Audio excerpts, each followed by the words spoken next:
Hello YouTube, Dave here again. Welcome to part 2 on my series of differences between D&D 3.5 and D&D 5th edition. This is a series that's going to cover just the core rulebooks because that's all I plan on using for my upcoming D&D 3.5 campaign that I never thought I'd be running again, but here we are. The purpose of this video is just to point out some of the big differences or some of the more noticeable or noteworthy differences between 5th edition D&D and D&D 3.5.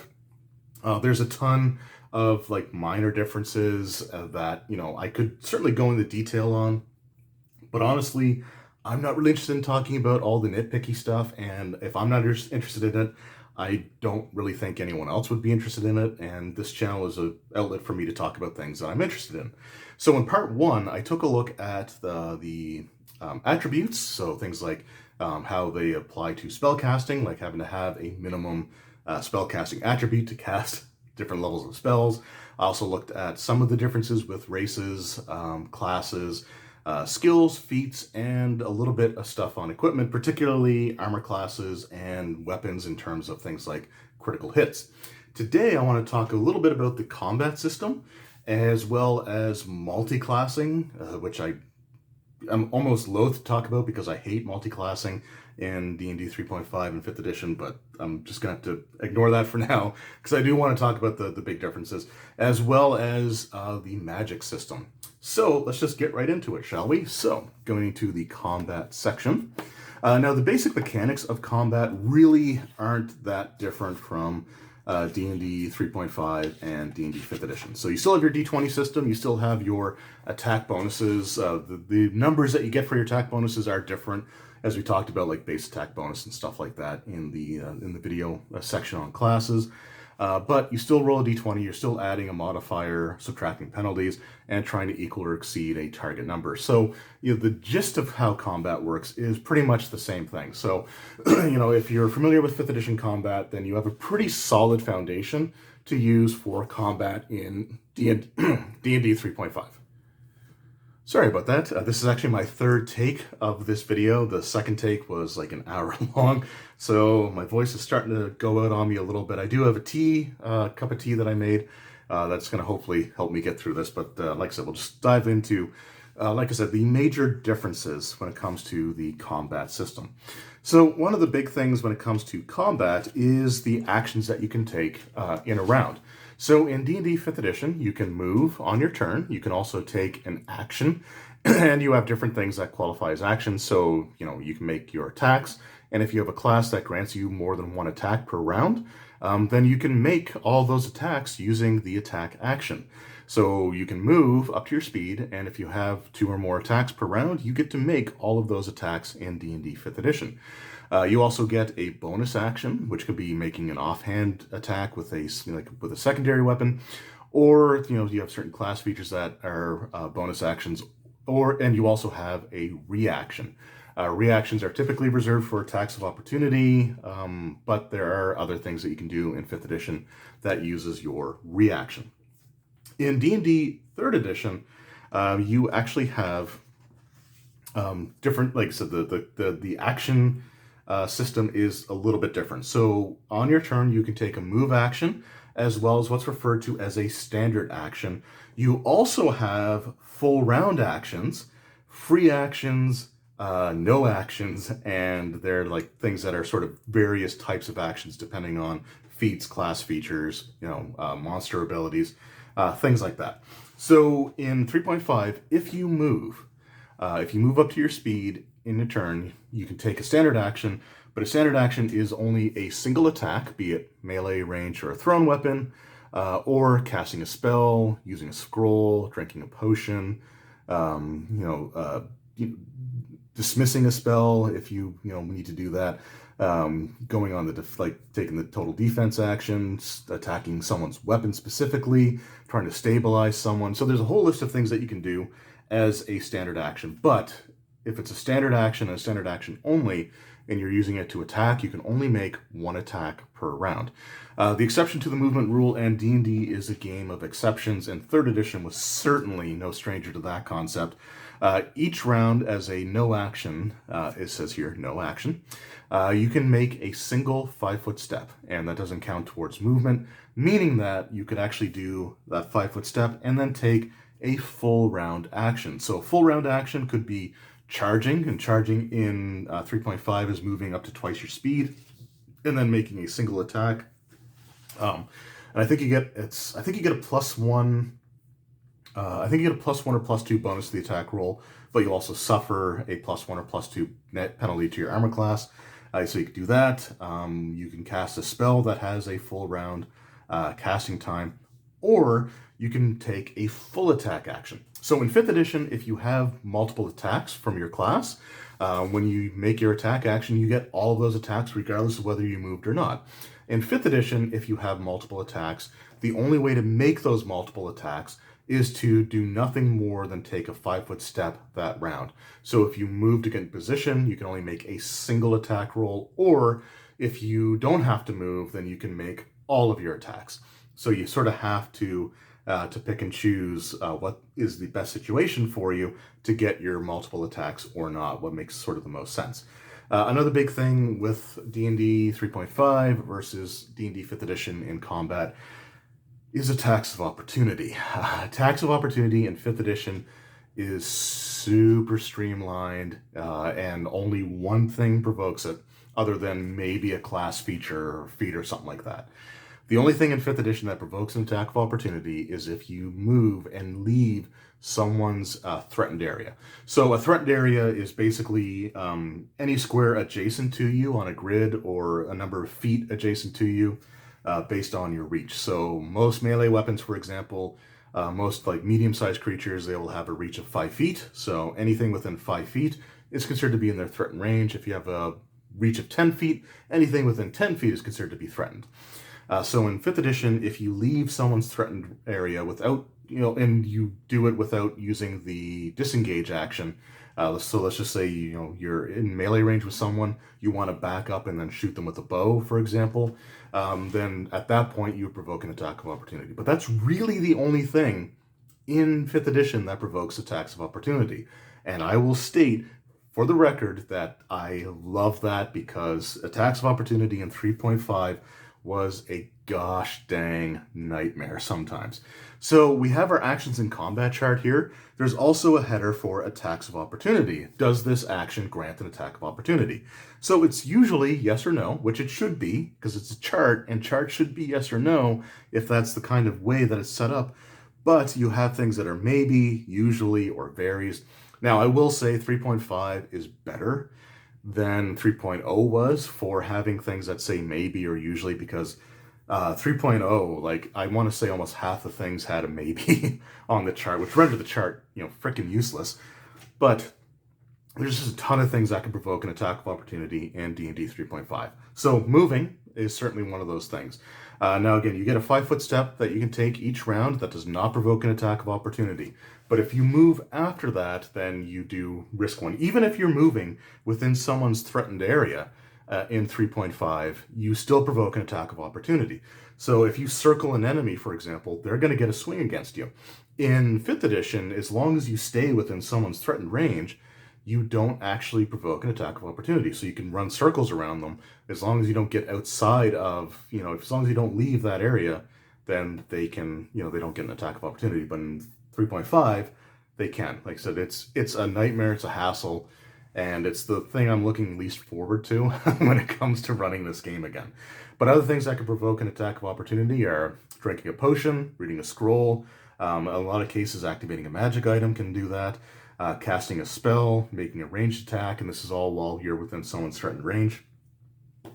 There's just a whole lot of things that could do it. Getting up from prone. So if you're prone and you stand up, then you provoke an attack of opportunity, which can be bad because that might knock you right back down. So there's just all kinds of things. Now, again, you'll see things like maybe or usually or varies on this chart. They do have like annotations that will let you know why. It may be different, but generally speaking, there might be class features or feats or things like that that you can take that might, mitigate attacks of opportunity. But, there's just so many things that provoke it. it can be a hassle. Fifth edition did a much better job because there's only the one thing that really provokes it, and it's super easy to do. In 3.5, there's just so many things that can do it, and there's so many things that can prove to be an exception to the things that would normally provoke an attack of opportunity. So you may have a feat that allows you to, make a ranged attack while threatened. With spell casting, there's something that you can do that you can roll a skill check to avoid provoking attack of opportunity. So there's just always like a ton of exceptions, but that's just, that's the nature of the beast, I guess you could say. Now, another big thing when it comes to combat in D&D 3.5, specifically I want to talk about like a rogue's sneak attack, because the way that you get sneak attack in 3.5 is much different than you get in 5th edition. Now, I originally was going to talk about this when I was talking about the rogue class, but I figured it would just be better to talk about in combat. So, in D&D 5th edition, for a rogue to get their sneak attack off, all that you need, so here's our rogue, here's our fighter, so this is the ally of the rogue, and here's an enemy. We have a mind flare for a medium-sized creature, and then we just have this green spawn creature for a large creature to show, we'll get to that in a second. But in 5th edition D&D, all you needed was to have a friendly ally within 5 feet of the target that you're trying to get your sneak attack off of. So, for example, this configuration in D&D 5th edition, rogue, enemy, fighter, would actually allow the rogue to get their sneak attack off.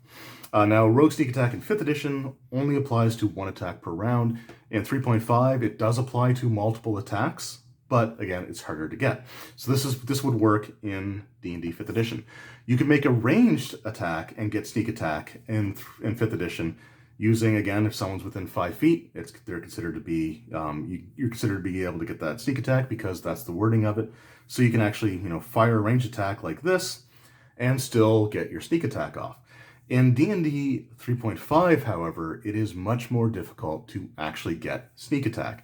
So if you're using a ranged attack, for example, the only way for you to really be able to use a ranged attack and get a sneak attack off is if you are within 30 feet. So if you're beyond 30 feet, you just simply cannot attack with enough precision to get a sneak attack off. But your opponent also has to essentially be flat-footed against you. So they either have to be surprised, have to be unaware that you're there, maybe you're invisible, maybe you snuck up on them, or something else like maybe they're held or paralyzed or something like that. In that case, you can get it off. But no amount of friendly targets within 5 feet, if you're trying to use a ranged weapon, will actually grant sneak attack. You have to render them flat-footed against you one way or the other. That's the only way to get it off, sneak attack off, with a ranged weapon.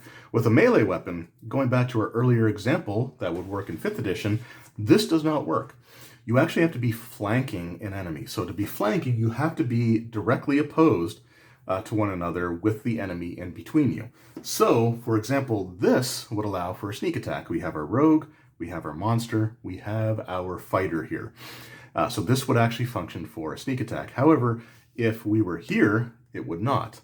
If we were here, it would not, and basically none of these squares would work for sneak attack except for the one that's directly opposed. So if our fighter was here, we'd have to be here. If he was there, we'd have to be there, and so on and so forth. Now, facing in 3.5 is not a concern, like it's not a concern in D&D 5th edition. Other editions of D&D, you actually do have to worry about facing, but that's something we can talk about in a future series if I do compare other editions of D&D. But yeah, so this is the only way to get flanking off in melee with, someone else being able to assist you. Now, if your opponent's flat-footed, you can just move up in melee. So let's just say you were able to sneak up on this mind flayer without anyone else around. As long as he's flat-footed in melee, you get your sneak attack off. But if they're not flat-footed against you, you have to be flanking. Now, when it comes to larger creatures, so this is why we have this guy here, again, you have to be directly opposed from one another. So, for example, this setup would allow for a sneak attack, but if you were here, then it wouldn't. If you guys were both there, it wouldn't. If you were here and he was there, again, I don't think that would count for flanking in 3.5. And yeah, so if you were here, again, that wouldn't work. So you basically have to be, directly opposed You have to be on opposite sides. So again, this situation would work because you're directly diagonal from one another, or you're directly across from one another, but you have to be sort of in that, you have to be able to do that straight line without, it being like weirdly angled. So this wouldn't work, this would work, that wouldn't work, etc. So that's how flanking works. Now, flanking also does give you an attack bonus, so you get +2 to your attacks, which is cool. But for a rogue sneak attack, those are the ways that you have to get it. They either have to be flat-footed, basically caught unaware or otherwise incapacitated, or you need to be flanking, which means you have to be properly set up. Now that's where the 5-foot step rule really comes in handy, because taking 5-foot steps will allow you to get into those positions that you need, but you have to be careful about how you move, again, in D&D 3.5 because of attacks of opportunity. So again, you get your sneak attack off on any attack that you make, as long as you're flanking or they're flat-footed, but again, it's more difficult to actually achieve that than it is in 5th edition, where really all you need is for someone to be within 5 feet of them. That's on your side. So that's the big difference there. The other thing I want to talk about when it comes to combat is the death and dying system. So that is, again, another... Oh, okay, so I must apologize. I just want to make sure. So yeah, if using the larger creature, so if like you were here, for example, this and then this would work because they're on opposite sides. So it's based on sides. So I messed it up a little bit, but I'm correcting it immediately. So try to leave comments there. Again, I'm relearning this for the first time in a very, very long time.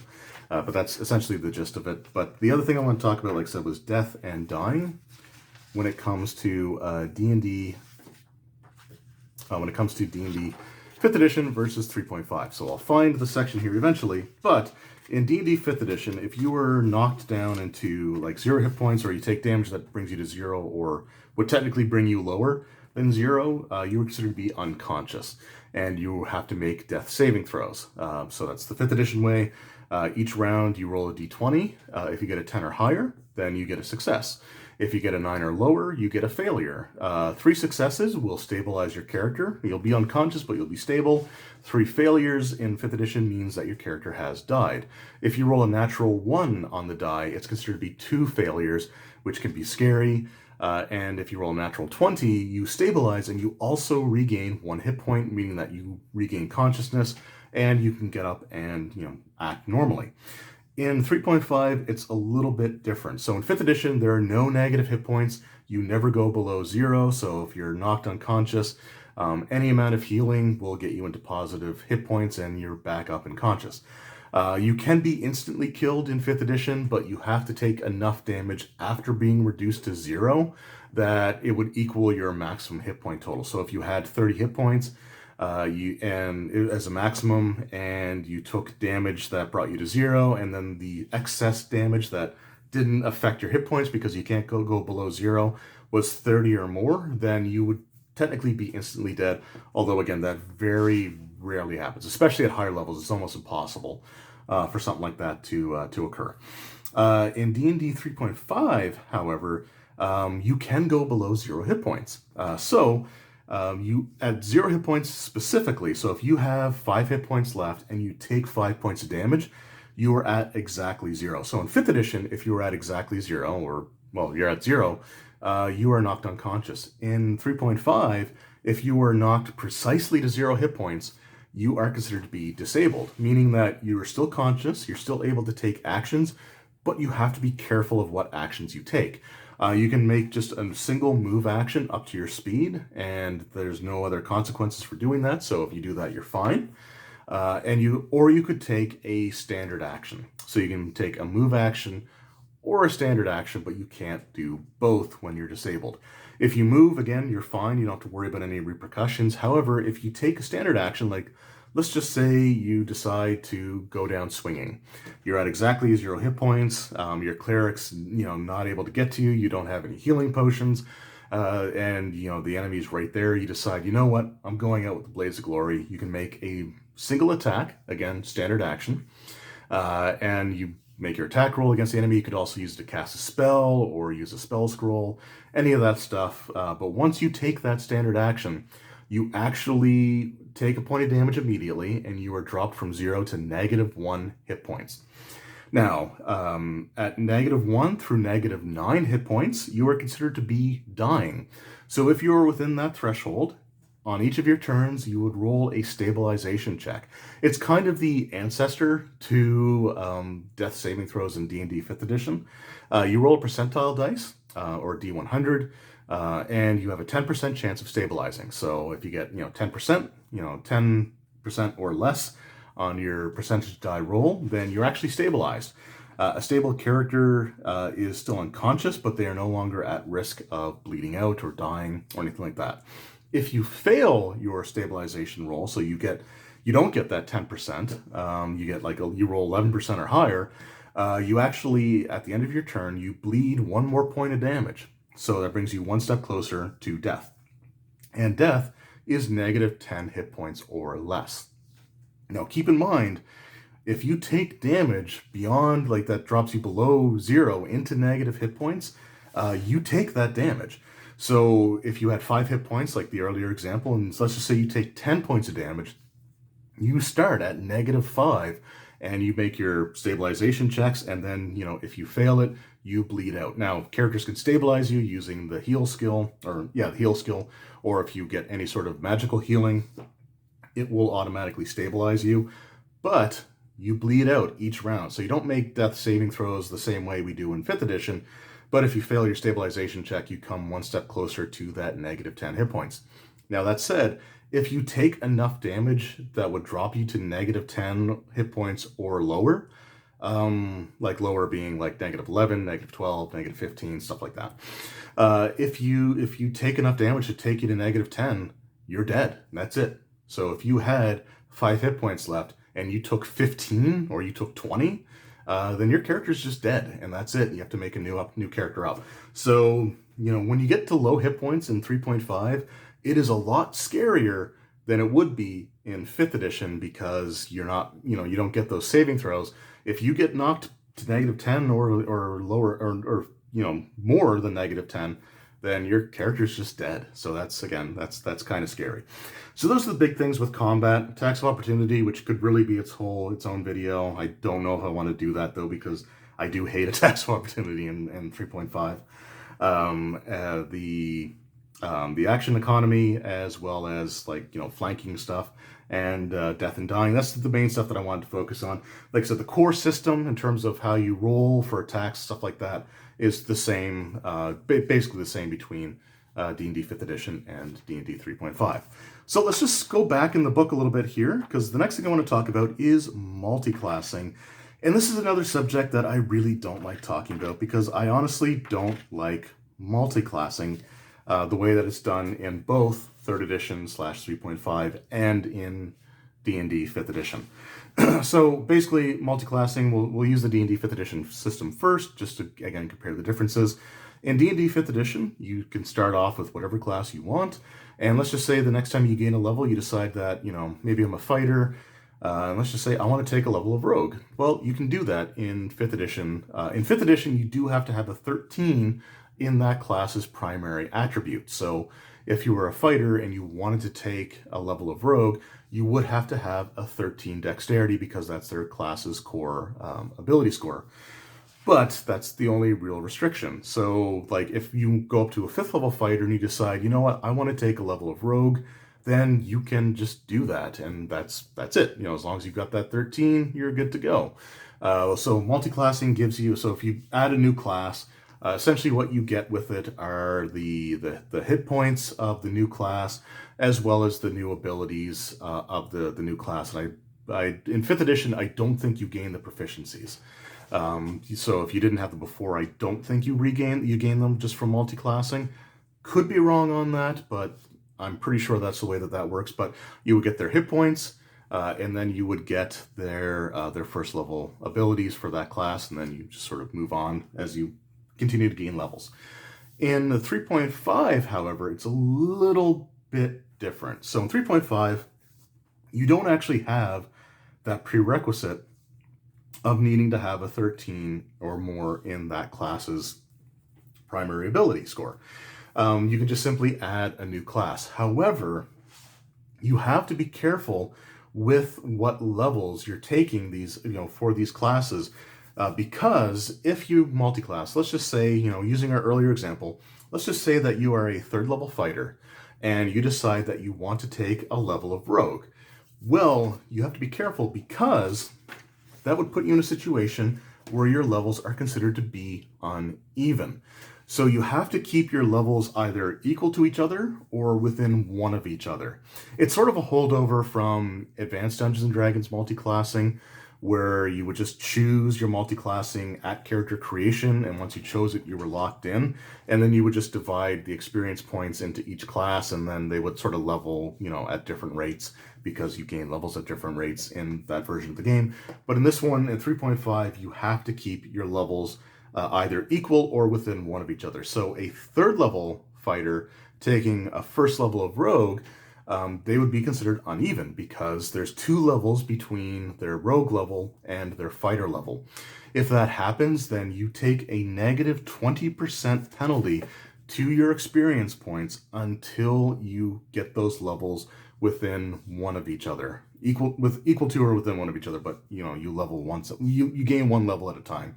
So if you were third level fighter, first level rogue, you get 20% penalty on all experience points that you gain until you get that rogue level up to second. Then that way you're fighter level 3, rogue level 2. There is, again, D&D is a game of exceptions, and there is an exception to that rule, and that exception comes from the favored class listing in your race entry in the earlier part of the player's handbook. So for your non-human races, so dwarves, elves, gnomes, halflings, and half-orcs, their racial entry will actually give them a favorite class. So the favorite class for a dwarf is a fighter. The favorite class for an elf is a wizard. The favorite class for a gnome, and I'm sorry gnomes, in 3.5 you get kind of shafted here. Your favorite class for a gnome in 3.5 is bard. And then half-orc, their favorite class is barbarian. If you are a human or a half-elf, you can actually choose what your favorite class is. The benefit of a favorite class only applies to multi-classing when it comes to D&D 3.5. The Pathfinder first edition system actually did change things a little bit when it comes to your favorite class, but that's a whole other subject for a whole other video. What the favorite class does when it comes to multi-classing is you don't count your favorite class when determining if your multi-class levels are within one of each other or if they're considered to be uneven. So let's just say that third level fighter was actually a dwarf. So a dwarf's favorite class is fighter, or you're a human or half-elf who chooses fighter. So instead of it being uneven for like it was in the previous example, if fighter is your favorite class, then a third level fighter, first level rogue wouldn't suffer the negative 20% experience penalty because the fighter class doesn't count towards figuring those numbers out. Now, let's just say, using our dwarf, for example, let's just say that he was a 5th level fighter, and then he got up to a 3rd level of cleric, and then decided to take 1 level of rogue. Now, the fighter levels don't count, so you don't have to worry about them when it comes to calculating those experience penalties. However, being a fighter 5, again, that doesn't count, we don't worry about that. But the dwarf being a 3rd level cleric and then a 1st level rogue, they're uneven now. And then you would suffer the negative 20% experience point penalty. So that's one thing to be wary of when it comes to multi-classing. Really, the concept of multi-classing in D&D 3.5 was more of a commitment, with the exception of the favorite class feature. But let's just say you were an elf and you wanted to take levels of fighter and levels of rogue, you need to keep those within one of each other because none of them are your favorite class. So you had to make more of a commitment to multi-classing in D&D 3.5. In 5th edition, there's no such restrictions. So you could be a 5th level fighter, a 3rd level cleric, and a 1st level rogue, and that's fine. So those are sort of the differences when it comes to that. Now, again, I don't really like the way that multi-classing is handled.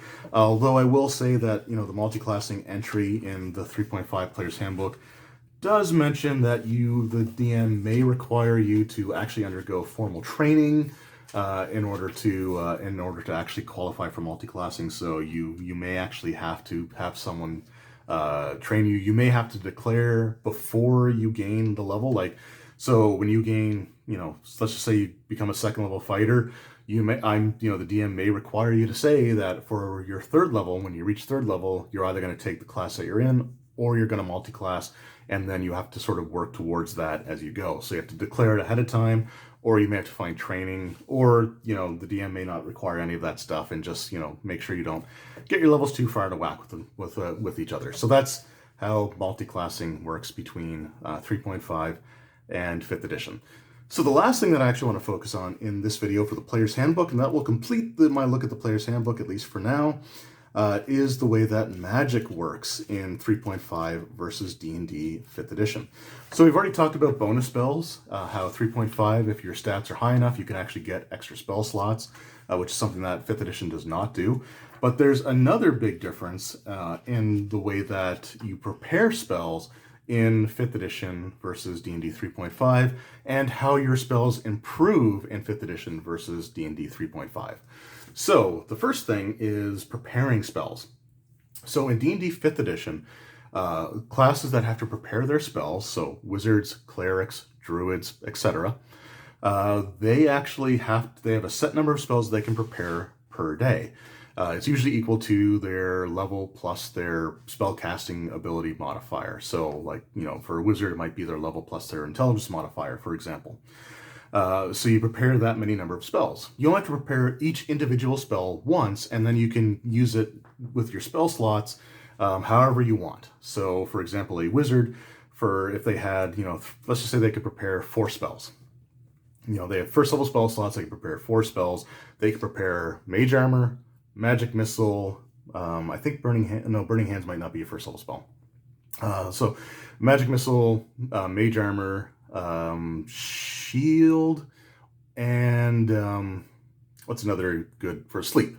So they can prepare all 4 of those spell slots. Now they might only have to prepare all 4 of those spells. They may only have 2 spell slots, but they can cast any combination of those 4 spells using those 2 spell slots. So you could, have all 4 of those spells ready, but only use Magic Missile twice, or you might use Mage Armor and Sleep, or you might use Shield and Magic Missile or something like that. So, but you have, the ability to sort of pick and choose how you use those spell slots, and you only have to prepare each spell once. If you prepare a spell, it's prepared, and you can use it with any of your spell slots in D&D 5th edition. In D&D 3.5, you have to choose each spell slot specifically. So a first level wizard, let's just say they have 3 spell slots. Let's just say they have 3 spell slots. I'm just, again, just using examples here. They don't have to necessarily be right. But they have 3 spell slots, and you want to be able to cast Magic Missile more than once. You actually have to dedicate more than one of those spell slots to Magic Missile.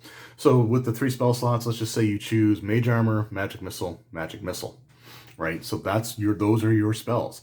You cannot cast any other spells than those ones that are prepared. And if you use Magic Missile, you have to use that Magic Missile spell slot. So it is different that way. 5th edition, it's a little bit more freeform. You just prepare the individual spells, and then you can use the spell slots however you wish. In 3.5, you have to prepare the spell slots specifically.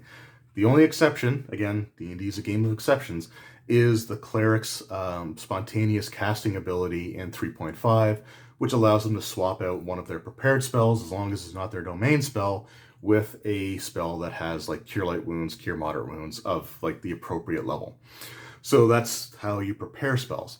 In D&D 5th edition, spells have set effects. They do the one thing, and the only way to get a more powerful version of that spell is to use a higher level spell slot.